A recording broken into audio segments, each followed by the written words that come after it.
नमस्कार विद्यार्थी मित्रांनो, सेट नेट टेट युजमॉल या लाडक्या शैक्षणिक यूट्यूब चॅनलमध्ये आपलं सर्वांचं सहर्ष स्वागत. तर आपण पाहत आहोत की येत्या नोव्हेंबर महिन्यामध्ये टीटीचा पेपर होत आहे आणि त्या संदर्भामध्ये आपण बालमानसशास्त्र व अध्यापनशास्त्र याच्यावरील जे काही संभाव्य प्रश्न आहेत ते संभाव्य प्रश्नाचं आपण विश्लेषण पाहत आहोत किंवा त्या PYQचं किंवा त्या PYQ संदर्भात जे काही संभाव्य प्रश्न असतात किंवा ते प्रश्न पेपरला तुम्हाला येऊ शकतील असे जे काही प्रश्न आहेत तर ते प्रश्न आपण सध्या त्याचं विश्लेषण पाहत आहोत. तर आजचा जो आपला 30 प्रश्नाचं जे विश्लेषण आहे तर ते सुद्धा प्रश्नाचं विश्लेषण येणाऱ्या आगामी परीक्षेच्या त्याच्या बेसवरच त्याचं विश्लेषण आपण आज करणार आहोत. तर संभाव्य जे प्रश्न आहेत तर या प्रश्नामुळं तुम्हाला जी काही परीक्षेची भीती आहे किंवा कुठले कुठले प्रश्न येऊ शकतात, कशा संदर्भातले येऊ शकतात किंवा कुठल्या घटकावर जास्त प्रश्न येऊ शकतात याचं विश्लेषण जे आहे तर त्या विश्लेषणाच्या ह्याच्यावरच आपण एक बेसवर किंवा त्या पॅटर्नवर आपण ही आपली संभाव्य जी काही प्रश्न श्रृंखला आहे तर ती आपण चालू केलेली आहे. त्यात आज आपण 30 प्रश्न जे आहेत तर त्याचं विश्लेषण पाहू. तर पहा, पहिला जो प्रश्न आहे तर पहिला प्रश्न आहे मानव हा स्वतंत्र आहे. बरोबर आहे, मानव हा स्वतंत्र आहे. तर त्याला एक स्वतःची विचारसरणी आहे, स्वतःची बुद्धिमत्ता आहे. तो स्वतःच्या वैयक्तिक हितासंदर्भात कुठली गोष्ट चांगली आहे, वाईट आहे या सर्व गोष्टी तो विचार करू शकतो. तो स्वतःचा विकास, स्वतःच्या क्षमता व प्राण्यापेक्षा वेगळा आहे हा मानवतावादी विचार या शास्त्रज्ञांनी मांडलेला आहे. मानवाचे जे काही महत्त्वाची वैशिष्ट्ये आहेत की त्याच्यात ज्या काही क्षमता आहेत, त्याच्यात काही गुण आहेत, त्याचे वैयक्तिक कौशल्य आहेत, या सर्वांचं वर्गीकरण जे आहे तर ते विविध मानसशास्त्रज्ञांनी केलेलं आहे. तर त्यामध्ये पर्यायामध्ये पहा, कॉल रॉजर्स व अब्राहम मास्लो, त्यानंतर James Olds, Rogers Perry, Jean पियाजे, Herbert Simon, Sigmund Freud, Carl Jung. तर सदरचे 4 पर्याय आहेत. यामध्ये पर्याय क्रमांक 1 जो आहे तर हे 2 व्यक्ती जे आहेत तर हे मानवतावादी विचार सरणी या बाबतीतले त्यांनी जे विचार मांडलेले आहेत. त्यानंतर जीन पियाजे, हार्बर्ट, त्यानंतर सिगमंड फ्राइड यामध्ये बुद्धिमापन जे आहे तर बुद्धीविषयी किंवा मन या संदर्भातले हे व्यक्ती समोरचे. तर पर्याय क्रमांक जो 1 आहे, कॉल रॉजर्स व अब्राहम मॅस्लो यांनी मानवाविषयी हे विचार मांडले आहेत की मानव हा एक स्वतंत्र आहे, इतरांपेक्षा वेगळा आहे, त्यातील जे काही क्षमता आहेत ह्या क्षमतासुद्धा इतर प्राण्यापेक्षा वेगळा आहे. त्यामुळं ही जी मानववादी विचारसरणी आहे तर ही कॉल रॉजर्स व अब्राहम मास्लो यांनी मांडलेली आहे. त्यानंतर दुसरा प्रश्न पहा, विधानपूर्तीसाठी जास्तीत जास्त योग्य पर्याय निवडा. तर विधानपूर्तीसाठी म्हणजे रिकाम्या जागा भरा असा हा प्रश्न आहे की सदर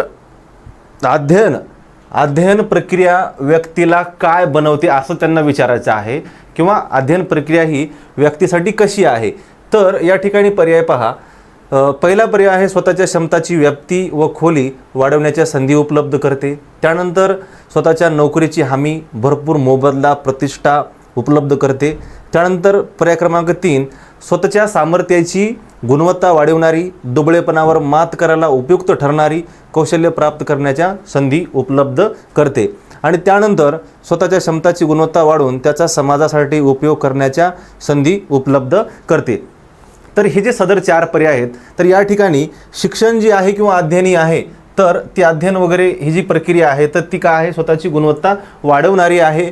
त्यानंतर स्वतःच्या दुबळेपणावर मात करण्याला उपयुक्त ठरणारी प्रक्रिया आहे आणि कौशल्यसुद्धा प्राप्त करण्याच्या संधी उपलब्ध करून देत असते. आता बाकीचे जे 3 पर्याय आहेत या ठिकाणी म्हणजे विशिष्ट एकाच बाबीचा उल्लेख केलेला आहे.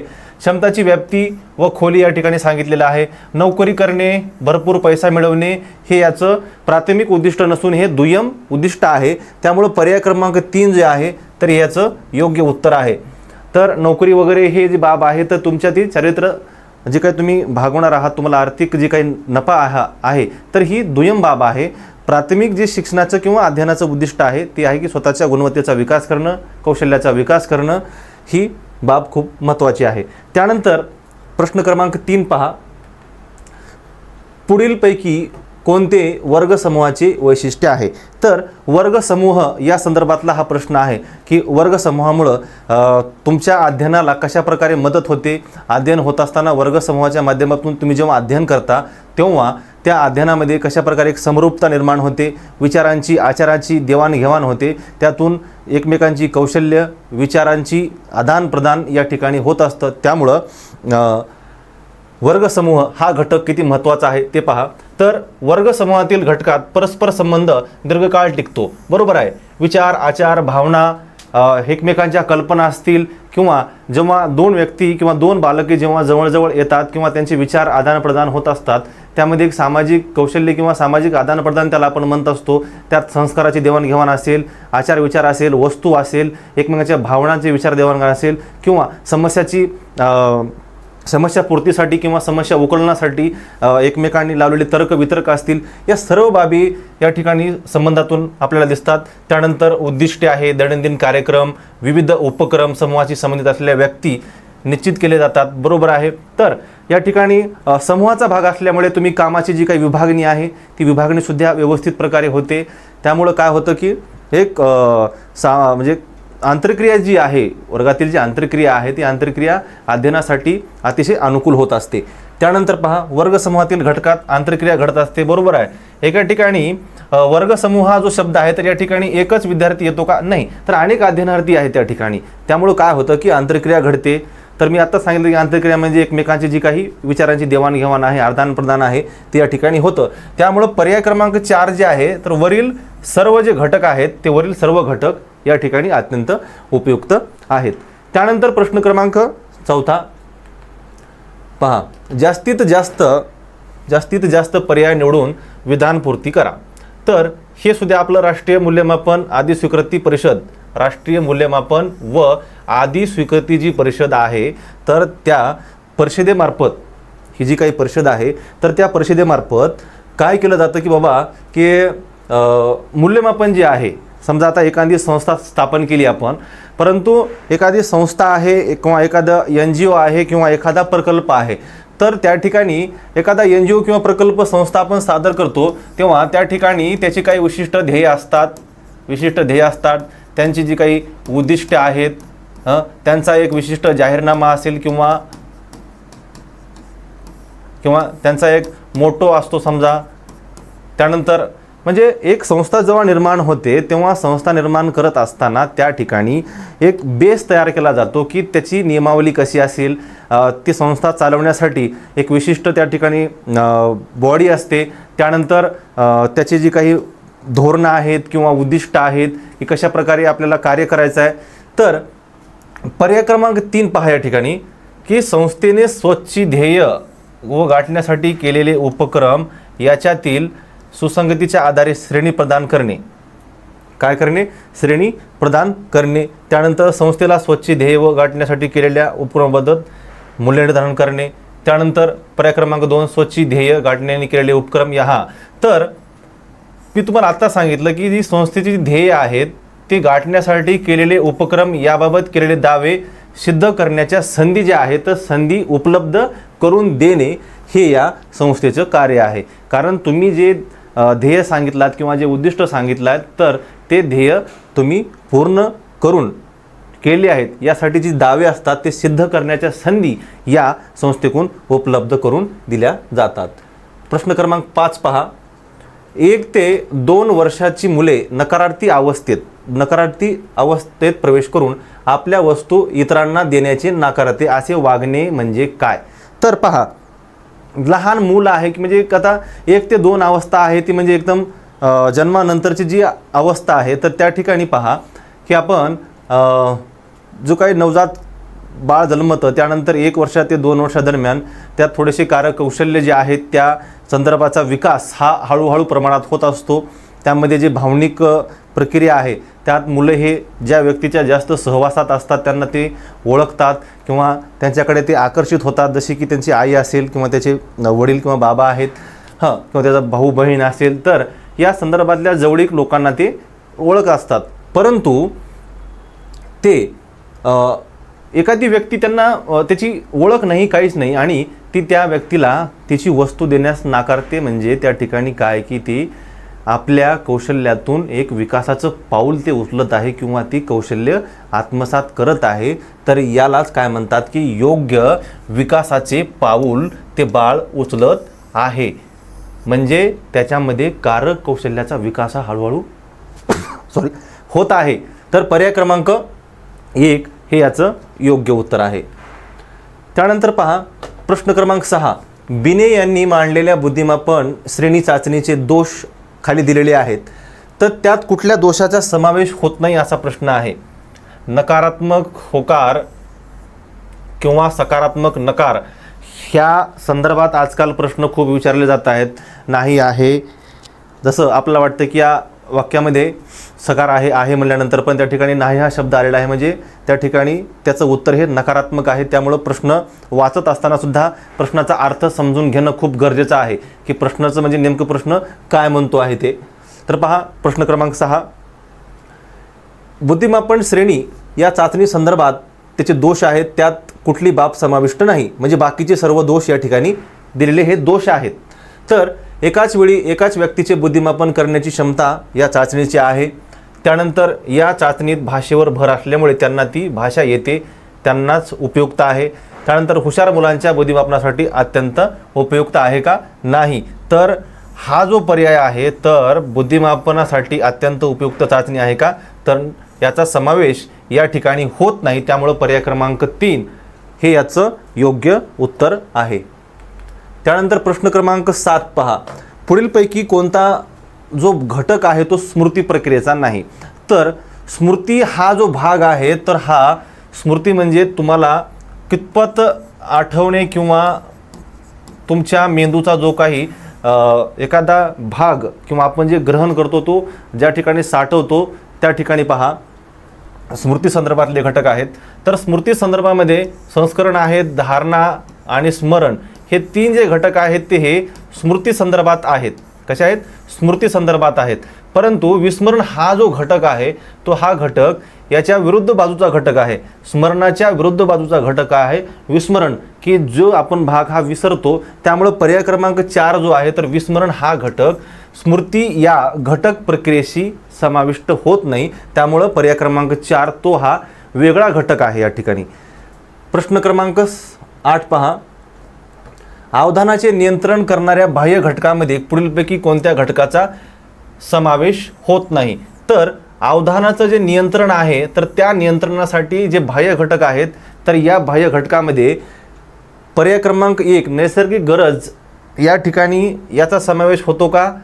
नाही. परंतु पर्याय क्रमांक 2 उद्दीपकाची तीव्रता आहे, त्यानंतर परिवर्तन आणि हालचाल या ज्या बाबी आहेत, तर या बाबी कशाची आहेत? हे बाह्य घटक आहेत.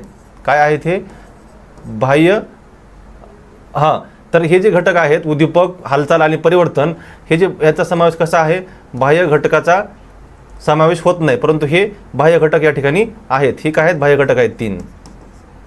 परंतु नैसर्गिक गरज ही जी आहे, तर या बाह्य घटकाचा यामध्ये समावेश होत नाही. त्यामुळं पर्याय क्रमांक 1 नैसर्गिक गरज या ठिकाणी याचे योग्य उत्तर आहे.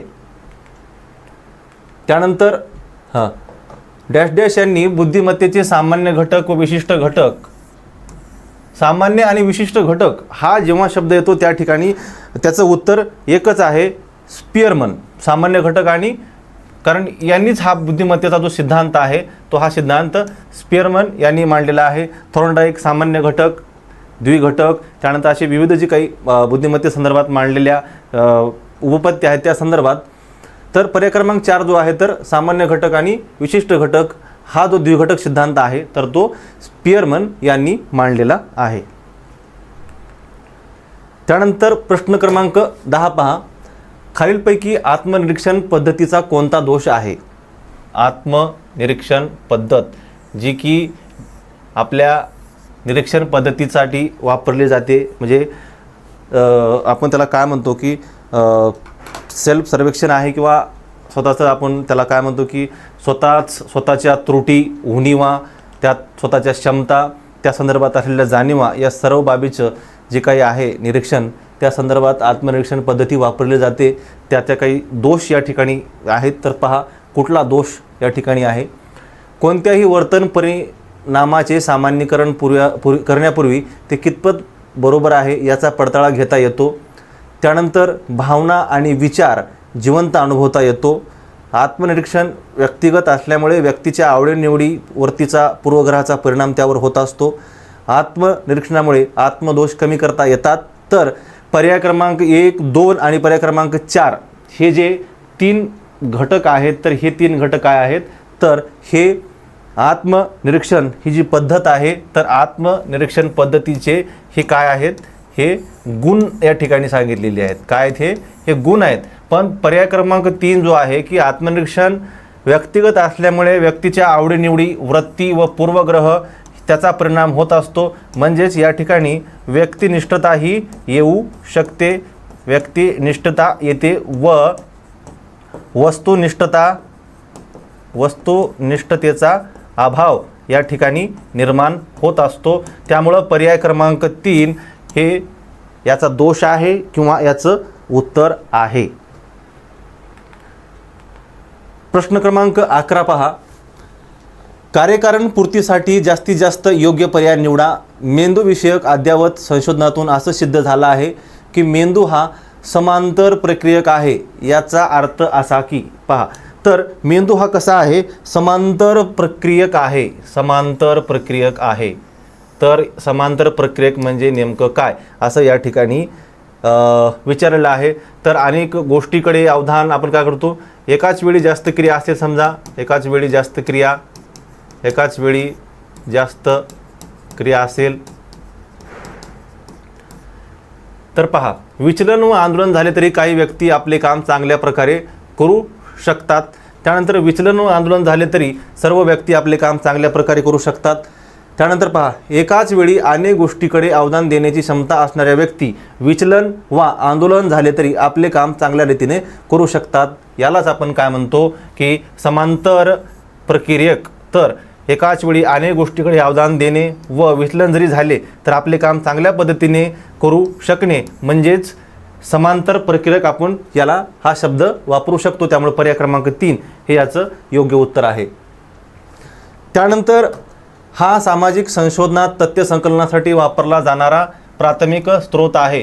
तथ्य संकलन आणि सामाजिक संशोधन हे 2 घटक या प्रश्नात खूप महत्त्वाचे आहेत आणि खाली वापरले की लोकप्रिय व प्राथमिक स्रोत त्यांनी सांगितलं आहे. तर पर्याय क्रमांक 1 याचंच उत्तर आहे सामाजिक सर्वेक्षण. बाकीच्या ज्या आहेत त्या काही सर्वेक्षणाच्या पद्धती नाही आहेत. त्यामुळे पर्याय क्रमांक 1 सामाजिक सर्वेक्षण ही जी पद्धत आहे या ठिकाणी सामाजिक समूह त्यानंतर एकापेक्षा जास्त घटकाचं तुम्ही अभ्यास करू शकता. त्या संदर्भातल्या जे काही त्रुटी आहेत, त्या संदर्भातले जे काही गुणदोष आहेत ते तुम्ही पाहू शकता आणि त्यातून एक सामाजिक तथ्य संकलन हे तुम्हाला करता येईल. त्यामुळं पूर्ण सामाजिक घटकासाठी किंवा एका समाजासाठी किंवा समूहासाठी तुम्ही सामाजिक सर्वेक्षण ही पद्धती वापरू शकता. त्यामुळं पर्याय क्रमांक 1 हे याचं योग्य उत्तर आहे. त्यानंतर वापरातील संज्ञा निवडा. तर विशिष्ट 4 पर्याय आहेत या ठिकाणी. ते एका विशिष्ट संज्ञेला आपण काय म्हणतो किंवा अनेक शब्दासाठी किंवा विशिष्ट शब्दसमूहासाठी एक अर्थ हा जो प्रकार आहे त्या संदर्भातला हा प्रश्न आहे. पहा, तर सुखद स्मृतींना उजाळा देण्याच्या प्रक्रियेसाठी मनोवैज्ञानिक संज्ञा वापरतात. तर पहा, तर यालाच काय म्हणतात, तर परागमन असे म्हणत असतात. सुखद स्मृतींना उजाळा देण्याचा जो काही घटक आहे तर त्याला काय म्हणतात किंवा अर्थ आहे त्याला परागमन म्हणतात. दमन जे आहे तर दमन म्हणजे तुमच्या भावना ज्या आहेत, तुमचे भाव, भावना, वासना याचं तुम्ही जाणून बुजून काय करत असता, दमन करत असता. त्यानंतर समर्थन म्हणजे एखाद्या संदर्भामध्ये जी काही आपली जी विचार प्रक्रिया आहे किंवा आपला होकार आपण त्याला म्हणतो की समर्थन करणे. आणि त्यानंतर प्रतिपूर्ण म्हणजे एखाद्या विशिष्ट भागात किंवा एखाद्या विशिष्ट विषयात जर तुमचं नुकसान झालं किंवा विशिष्ट कार्यात नुकसान झालं तर त्याचं दुसरीकडे त्या संदर्भात तुम्ही नुकसान भरून काढू शकता. त्यामुळे पर्याय क्रमांक 1 हे याचं योग्य उत्तर आहे. वर्णन करणारा जास्तीत जास्त योग्य पर्याय निवडा. तर या ठिकाणी प्रकल्प अध्ययन पद्धत या संदर्भातला प्रश्न आहे की प्रकल्प अध्ययन संदर्भ कशाला म्हणतात. तर व्यक्तीला विविध विद्याशाखाचा एकात्मिक अध्ययन संधी उपलब्ध करते. त्यानंतर व्यक्तिसमूहातील सहभागींना व्यक्तिगत बुद्धिमत्ता, कल, अध्ययन कौशल्य यानुसार अध्ययन अवकाश उपलब्ध होतो. त्यानंतर अध्यापकाला विद्यार्थ्याच्या वैयक्तिक सामूहिक स्वरूपाच्या कार्यनिर्मिती प्रक्रियेचे मूल्यमापन करण्याच्या संधी उपलब्ध होतात. तर सदर जे तिन्ही पर्याय आहेत, तर या तिन्ही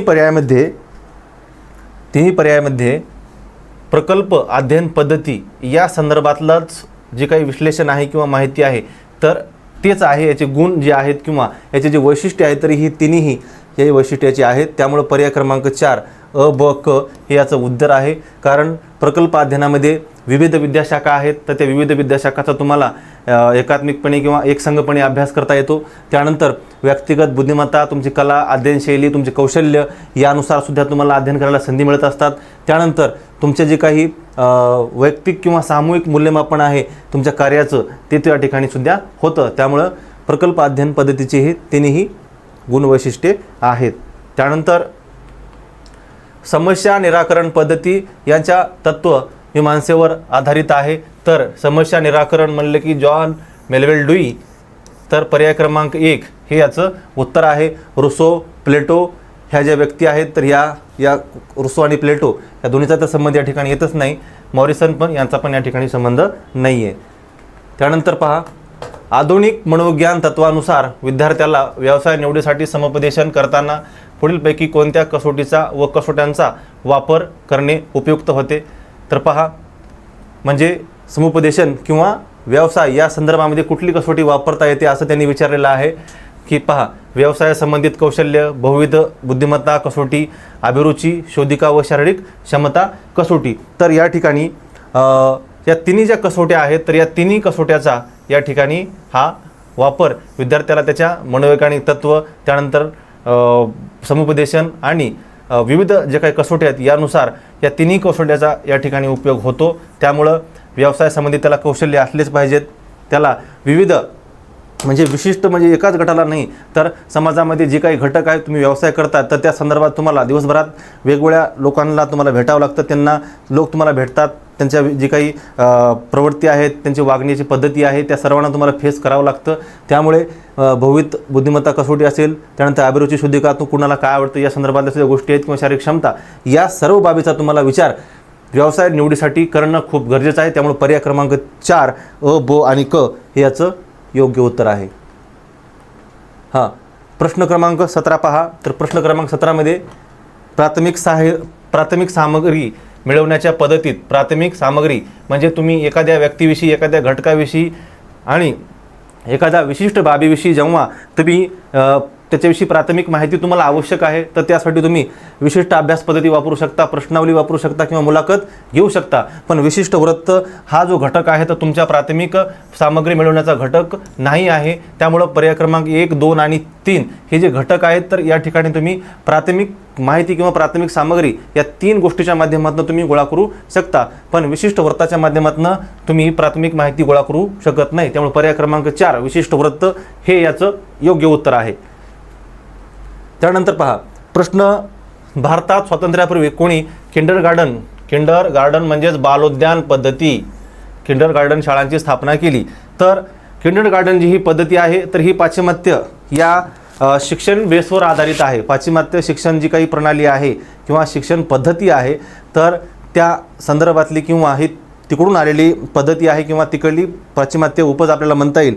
तर या ठिकाणी भारतामध्ये आपल्यात प्राथमिक ज्या काही पद्धती आहेत तर त्या सुरुवातीला तर गुरुकुल पद्धत, अभ्यास पद्धती, त्यानंतर मग विद्यापीठी शिक्षणसुद्धा आपल्या प्राचीन ग्रंथामध्ये आढळतं. त्यात नालंदा असेल, तक्षशिला असेल, जे काही विद्यापीठं होते भारतात तर तशी गुरुकुल पद्धतीसुद्धा आपल्या भारतामध्ये होती. परंतु हे बालोद्यान, किंडरगार्डन आहे, प्रकल्प पद्धती असेल, स्वयं अध्ययन पद्धती म्हणा, अशा जे काही विशिष्ट पद्धती जे काही आल्या तर त्या पद्धतीमध्ये पाश्चिमात्य जे काही अध्यापन किंवा अध्ययन पद्धती आहेत तर या तिकडल्या प्रक्रियेवर आधारित किंवा तिकडल्या कौशल्यावर आधारित ह्या पद्धती आहेत. तर पर्याय क्रमांक 1 पंडित जवाहरलाल नेहरू, ॲनी बेजंट आणि जे पी नाईक. तर जे पी नाईक ही व्यक्ती आणि त्यांनी समिती पण आहे. त्यानंतर ॲनी बेझंट यांचा पण या ठिकाणी काही संबंध नाही आहे. पंडित जवाहरलाल नेहरू सुद्धा यांचा संबंध या ठिकाणी नाही आहे. हां, फक्त हा जो पर्याय तुम्हाला वाटू शकतो की बाबा 14 नोव्हेंबर बालदिन आपण ज्याला म्हणतो की नेहरू यांची जी काही ही आहे जन्मतिथी आहे, तर त्या संदर्भात तुम्ही थोडंसं विचार करून सांगताल किंवा त्यांच्यामुळेच ती बालदिन साजरा करतो व त्यांना ती आवडत असेल, त्यामुळे पर्याय क्रमांक 1 हा तुम्ही योग्य म्हणताल. नाही तर जे काही ख्रिस्ती मिशनरी आपल्या भारतामध्ये आले, त्यांनी जी काही भारतामध्ये येऊन ज्या काही शाळा स्थापन केल्या आणि त्या शाळांमध्ये त्यांनी त्या पाश्चिमात्य पद्धती वापरल्या आणि त्या पाश्चिमात्य पद्धतीतूनच या ठिकाणी किंडरगार्टन किंवा बालोद्यान पद्धतीचा वापर आपल्या भारतामध्ये सुरू झाला. त्यामुळे पर्याय क्रमांक ब म्हणजे फक्त ब म्हणजे पर्याय क्रमांक 3 ख्रिस्ती धर्म जे उपदेशक होते त्याच लोकांनी ही पद्धती आपल्या भारतामध्ये आणलेली आहे. त्यानंतर प्रश्न क्रमांक 19 पहा. दूरस्थ शिक्षण संस्थेमध्ये औपचारिक शिक्षण संस्थाच्या तुलनेत मूल्यमापन प्रक्रियेत काय असतं बघा. ताठरता असते, अधिक लवचिकता असते, अधिक लवचिकता असते किंवा लवचिकपणा असतो, बरोबर आहे, लवचिकपणा असतो. त्यानंतर पूर्णतः व्यक्तिनिष्ठता असते, फारसा फरक नसतो. तर पहा, जेव्हा औपचारिक शिक्षण येतं तर औपचारिक शिक्षणामध्ये तुम्हाला अतिशय म्हणजे बंधन असतात की त्या ठिकाणी तुम्हाला दररोज शाळेत जावे लागते किंवा दररोज कॉलेजला जावं लागतं, दररोज त्याची तुम्हाला तासिका कराव्या लागतात, त्याचा काही स्वाध्याय आहे तो सुद्धा असतो. मूल्यमापनामध्ये तुम्हाला लेखी परीक्षेमध्ये सुद्धा ताठरता असते. परंतु जे काही दूरस्थ शिक्षण आहे की दूरस्थ शिक्षणाचं एक महत्त्वाचं उद्दिष्ट असं आहे की शिक्षण हे सर्वांपर्यंत पोहोचलं पाहिजे आणि शिक्षणापासून कोणीही वंचित न राहता एखाद्या व्यक्तीला जर औपचारिक शिक्षण घेता येत नसेल तर त्यासाठीची जी काही व्यवस्था आपल्या शिक्षण प्रक्रियेमध्ये आहे त्याला आपण दूरस्थ शिक्षण असे म्हणत असतो. परंतु या दूरस्थ शिक्षणामध्ये सर्वात महत्त्वाचं जे काही उद्दिष्ट आहे तर ते उद्दिष्ट आहे की व्यक्ती ही साक्षर झाली पाहिजे.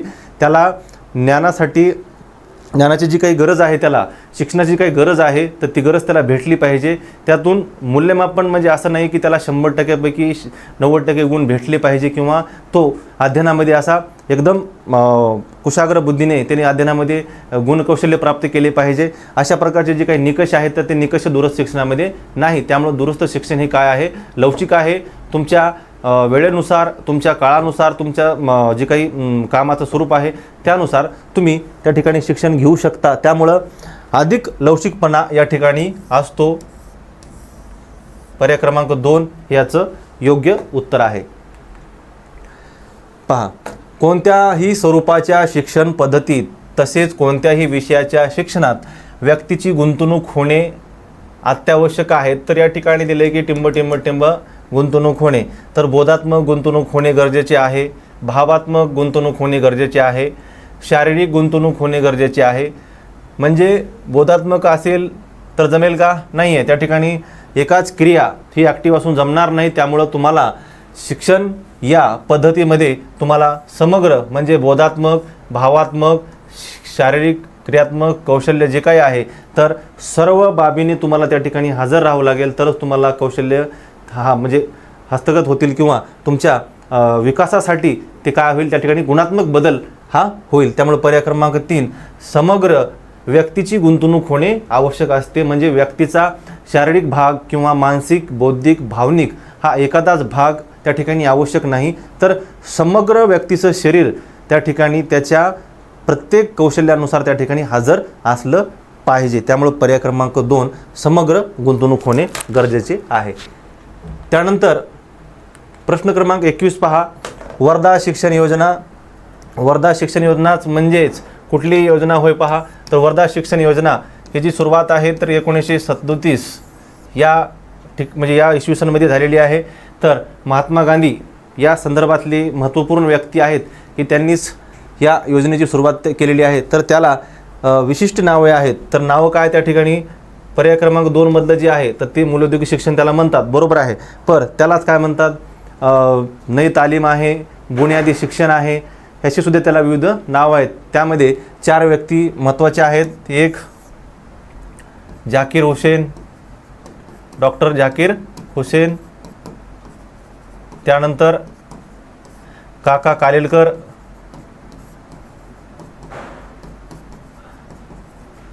विनोबा भावे,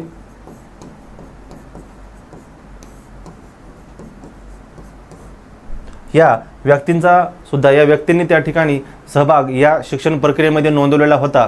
तर यामध्ये सर्वात महत्त्वाचं त्यांनी काय केले की व्यक्तीचे कौशल्य, त्या कौशल्याचा विकास झाला पाहिजे. त्यानंतर शिक्षण हे त्याला मिळत असताना मातृभाषेतूनच शिक्षण हे भेटलं पाहिजे. या योजनेचे असे विशिष्ट काही जे पैलू आहेत की मातृभाषा शिक्षण आहे, कौशल्य विकास आहे, वयाच्या 7 वर्षाच्या नंतर प्रत्येक बालकाला शिक्षण भेटलं पाहिजे, हे असे या शिक्षण प्रक्रियेचे उद्दिष्ट आहेत. त्यानंतर पहा, 1986च्या शैक्षणिक धोरणात प्राथमिक शिक्षकांच्या प्रशिक्षणासाठी स्थापन करण्याची शिफारस करण्यात आलेली आहे.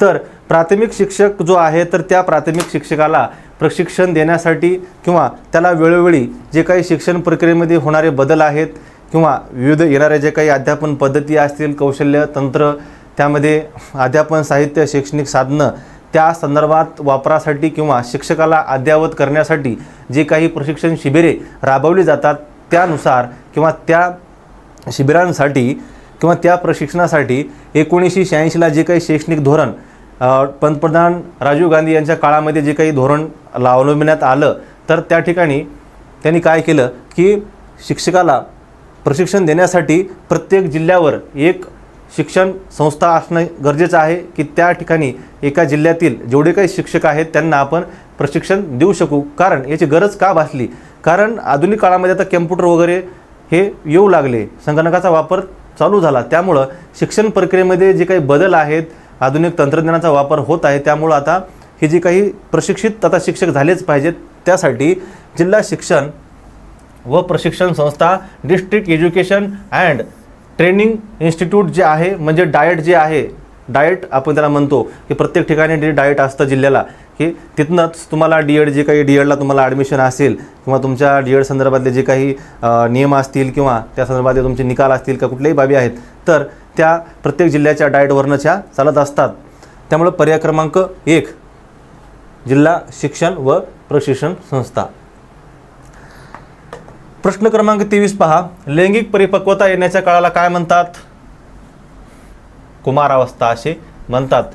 काय म्हणतात? कुमारावस्था असे म्हणतात. प्रौढावस्था, तारुण्यावस्था व किशोरावस्था या तिन्ही या ठिकाणी नाही याचं उत्तर. त्यामुळे पर्याय क्रमांक 2 कुमार अवस्था असे म्हणत असतात. त्यानंतर शारीरिक परिवर्तन, आत्मचेतना, कामचेतनेत वाढ, आदर्श विरुद्ध वास्तववाद, समवयस्क संबंध इत्यादी खालीलपैकी मानवी विकासाचा कोणता टप्पा अधोरेखित करतात? पहा, शारीरिक परिवर्तन आहे, त्यानंतर काय आहे? आत्मचेतना आहे, स्वतःची जाणीव त्याला आपण म्हणतो. आत्मचेतना जो आहे, मी कोण आहे, काय हे संदर्भातले जे आहे ते. त्यानंतर वास्तववाद म्हणजे भौतिक वास्तविक काय आहे, आभासी जीवन, हे सुद्धा त्या ठिकाणी जाणीव होते. त्यानंतर आपल्यासोबतचे जे काही समवयस्क आहे त्या संबंध कसे मेंटेनन्स करायचे, त्यामध्ये मुलगा असेल ते किंवा मुलगी असेल या संदर्भातलं, स्त्री किंवा पुरुष असेल या संदर्भातले जे काही संबंध असतील त्या सर्व बाबी आहेत.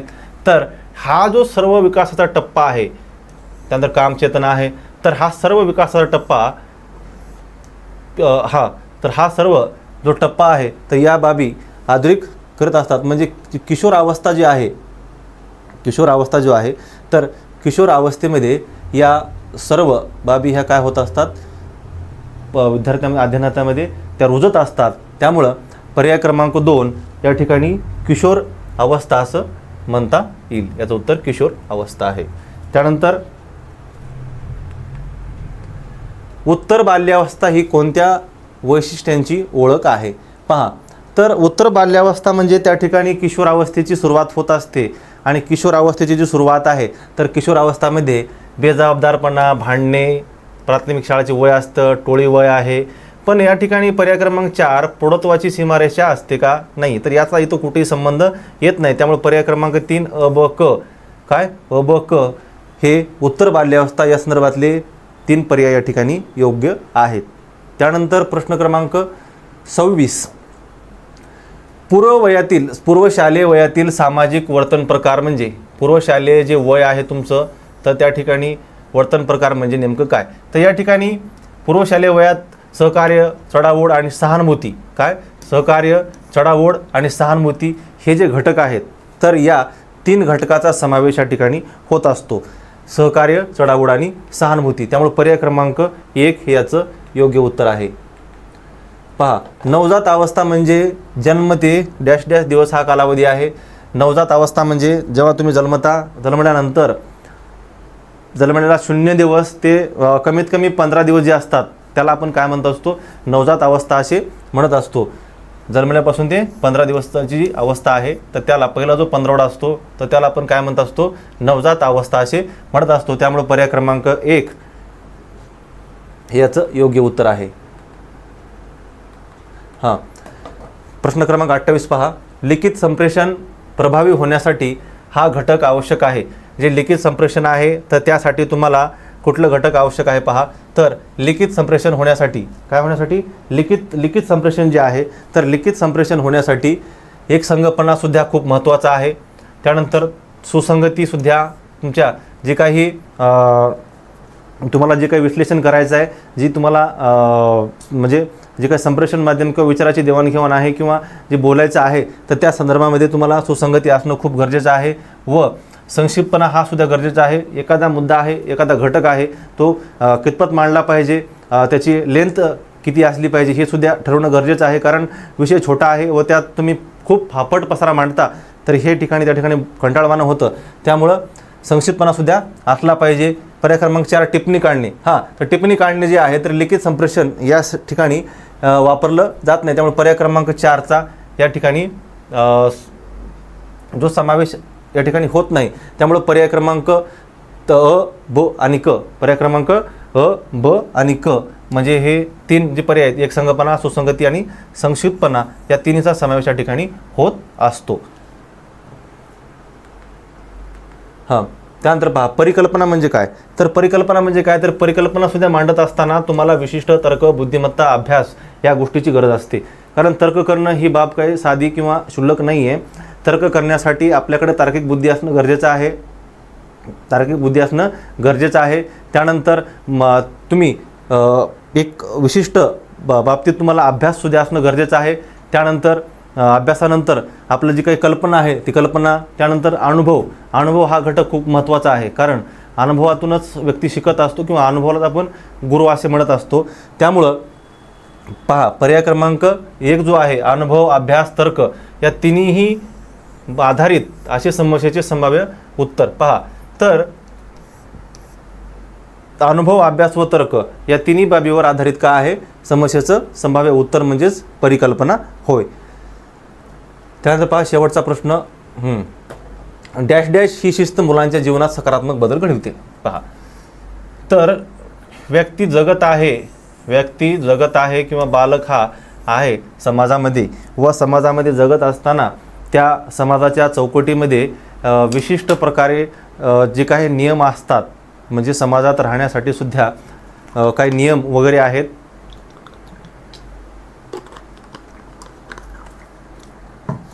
समाजामध्ये आपण जेव्हा वावरतो तर वावरत असताना समाजाची एक पारंपरिक घालून दिलेली रीत वहिवाट असते की त्या संदर्भामध्ये आपण त्याच गोष्टीला म्हणजे फॉलो करत असतो की त्या संदर्भात वागत असतो.